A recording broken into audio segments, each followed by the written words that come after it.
বুধবার থেকে শুরু হলো 35তম শিল্প ও বাণিজ্য মেলা। হাফানিয়া আন্তর্জাতিক মেলা প্রাঙ্গণে এদিন বিকেলে মেলার উদ্বোধন করলেন মুখ্যমন্ত্রী ডক্টর মানিক সাহা। আর উপস্থিত ছিলেন শিল্পমন্ত্রী শান্তনা চাকমা, উপাধ্যক্ষ রামপ্রসাদ পাল, মেয়র দীপক মজুমদার সহ আরো প্রমুখরা। মেলা চলবে 12ই ফেব্রুয়ারি পর্যন্ত।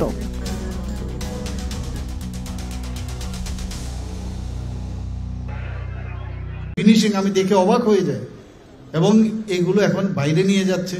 এবং এই মেলার মেইন উদ্দেশ্য হচ্ছে এটা। এখানে বলা হয়েছে গত বছর প্রায় 6.1 করোড় এখানে মানে বিক্রি হয়েছে। এবার আমি আশা করি আরো বাড়বে এটা।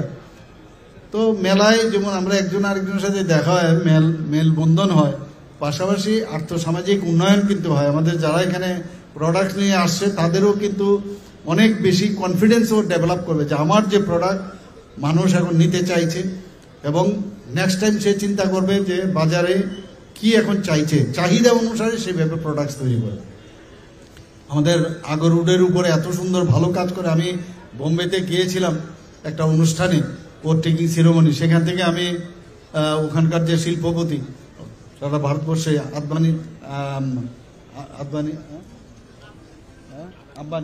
আম্বানির সাথে দেখা করেছি। তো ওনাদেরকে আমি বলি যে ত্রিপুরাতে আপনারা আসুন, আমাদের কাছে এই জিনিসগুলো আছে, আপনারা এসে দেখুন। ওনারা বলেছেন টিম পাঠাবে। বিভিন্ন যারা আরো বড় বড় যারা ইনভেস্টররা আছেন তারা প্রায়শই আমার সাথে কথা বলতে আসেন। তো আমি আশা করি এমএসএমইর মধ্যে আমাদের একটু সমস্যা, আমি বলবো আরো বাড়াতে হবে। মানে মাইক্রোতে আমাদের এখানে প্রায় 2.1 লাখ যে এন্টারপ্রেনার অলরেডি হয়েছে, মেবি মোর। কিন্তু আদার যেসব স্মল বা মিডিয়াম, তার মধ্যেও আমাদের আরো বাড়াতে হবে। আমি দেখেছি বুজংনগরে আমি গেছি কয়েকবারে, আমি সেখানে গেছি। আমাদের যে ইন্ডাস্ট্রিয়াল স্টেটগুলো আছে, জায়গার এখনো অভাব হয়ে গেছে। মানুষ এত লোক আসছে এখানে। শান্তির বাজারে আমরা চেষ্টা করছি ওখানে আরেকটা পার্ক করার জন্য। তো একদিক দিয়ে ইন্ডাস্ট্রিয়ালের দিক দিয়ে আমাদের মানে যে ট্যুরিজমের, সেটাও কিন্তু এখন আমরা চেষ্টা করছি তারও ডেভেলপমেন্ট হওয়ার জন্য। ত্রিপুরার মানুষকে এখন মানুষ চিনতে পেরেছে। কিছুদিন আপনারা এর মধ্যে অত্যন্ত একটা সুখবর যে ত্রিপুরার ট্যাবলো এবার 26 জানুয়ারির প্যারেডে সেকেন্ড হয়েছে। তো সারা পৃথিবীর মানুষ ত্রিপুরাকে চিনেছে, এত সুন্দর। শুধু তাই নয়, এই ট্যাবলোর মধ্যে আমরা কি দেখলাম, জাতি জনজাতি আমাদের মেলবন্ধনের একটা চিত্র সেখানে আমরা দেখাতে পেরেছি। আবার কি দেখালাম, সেখানে বাঁশের কাজের যে সৃষ্টি, সেটাও আমরা দেখাতে পারলাম। আমাদের যে পরম্পরা, আমাদের কৃষ্টি সংস্কৃতি, সেটাও আমরা দেখাতে পারলাম। নর্থ ইস্টার্ন জোনের মধ্যে একমাত্র ত্রিপুরাকেই কিন্তু এবার 12টা যে ট্যাবলো হয়েছিল, সেটা ত্রিপুরা একমাত্র সুযোগ পেয়েছিল।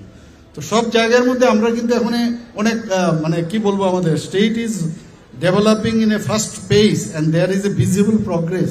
এবং শুধু তাই নয়, আমাদের ত্রিপুরা এখন সব দিক দিয়ে মানে নর্থ ইস্টের মধ্যে এখন বলা যায় যে এটা first growing state in terms of development.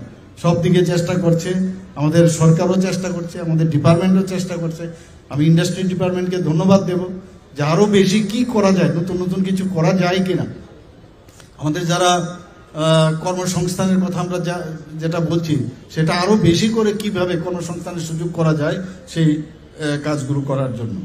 আমাদের এখানে ইজ অফ ডুইং বিজনেসের কথা যদি আপনারা বলেন,